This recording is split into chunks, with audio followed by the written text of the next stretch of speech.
দুর্নীতি ও অর্থ পাচারে জড়িত সন্দেহে সাবেক প্রধানমন্ত্রী শেখ হাসিনা সহ পরিবারের ৭ সদস্যের নামে দেশে বিদেশে থাকা অর্থ সম্পদের তথ্য অনুসন্ধানে নেমেছে বাংলাদেশ আর্থিক গোয়েন্দা ইউনিট। এর মধ্যে আছেন সাবেক প্রধানমন্ত্রী শেখ হাসিনা, বোন শেখ রেহানা, শেখ হাসিনার ছেলে সজীব ওয়াজেদ জয়, মেয়ে সাইমা ওয়াজেদ পুতুল, শেখ রেহানার ছেলে রাদওয়ান মুজিব সিদ্দিক, মেয়ে টিউলিপ রিজওয়ানা সিদ্দিক ও আজমিনা সিদ্দিক।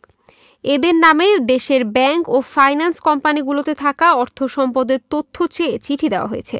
পাশাপাশি সম্প্রতি মানি লন্ডারিং বিষয়ক আন্তর্জাতিক সংস্থা এগমার্ট গ্রুপের কাছেও চিঠি দেওয়া হয়েছে। চিঠিতে ওইসব ব্যক্তি ও তাদের স্বার্থ সংশ্লিষ্ট ব্যক্তি ও প্রতিষ্ঠানের বিষয়ে বিভিন্ন দেশের ব্যাংক ও আর্থিক প্রতিষ্ঠান সহ অন্যান্য খাতে থাকা সম্পদের তথ্য চাওয়া হয়েছে। এর আগে গত সেপ্টেম্বরে BFIEU থেকে আওয়ামী লীগের গবেষণা প্রতিষ্ঠান centre for research and information এবং CRI এর সহযোগী প্রতিষ্ঠান ইয়াং বাংলার ব্যাংক হিসেবের তথ্য চাওয়া হয়েছে। এতেও মোটা অঙ্কের সন্দেহজনক লেনদেনের তথ্য মিলেছে।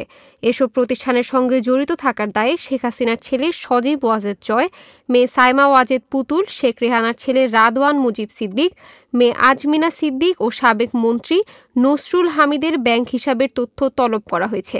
একই সঙ্গে ওইসব হিসাব স্থগিত করা হয়েছে। গত ডিসেম্বরে শেখ মুজিবুর রহমান মেমোরিয়াল ট্রাস্টের ট্রাস্টি হিসেবে শেখ হাসিনা ও তার বোন শেখ রেহানার ব্যাংক হিসাবের তথ্য চাওয়া হয়েছে। এছাড়া এই ট্রাস্টের সঙ্গে জড়িত কিংবা ট্রাস্টের হিসাব থেকে যেসব হিসাবে অর্থ স্থানান্তর করা বা জমা হয়েছে তাদের তথ্য দিতে বলা হয়েছে। জানা গেছে, বিদেশে শেখ হাসিনা পরিবারের অনেক সদস্যের নামে সম্পদ রয়েছে বলে আন্তর্জাতিক বিভিন্ন গণমাধ্যমে তথ্য প্রকাশিত হচ্ছে। প্রাতিষ্ঠানিকভাবে এসব বিষয়ে তথ্য সংগ্রহের উদ্যোগ নিয়েছে BFIEU। বাংলাদেশ থেকে বিদেশে পাচার করা অর্থের বড় অংশই যাচ্ছে সুইজারল্যান্ড, যুক্তরাজ্য, কানাডা, দুবাই, যুক্তরাষ্ট্র, মরিশাস, মালয়েশিয়া, থাইল্যান্ড সহ আরও কয়েকটি দেশে। এর মধ্যে সুইজারল্যান্ড, যুক্তরাজ্য, কানাডা, মালয়েশিয়া সহ বিভিন্ন দেশে পাচার করা অর্থ ফেরত আনার ব্যাপারে সংশ্লিষ্ট দেশের সরকারের কাছে সহায়তা চেয়েছেন প্রধান উপদেষ্টা ডক্টর মোহাম্মদ ইউনূস। তারা আন্তর্জাতিক মানদণ্ড অনুযায়ী সহায়তা করতে সম্মত হয়েছেন বলে জানা গেছে।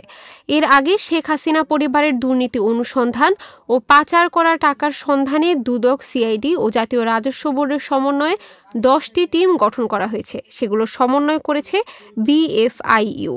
গত বৃহস্পতিবার দুদকের নেতৃত্বে 11টি দল গঠন করা হয়েছে পাচার করা টাকা ফিরিয়ে আনার বিষয়ে। এতে রয়েছে দুদক, NBR ও CID।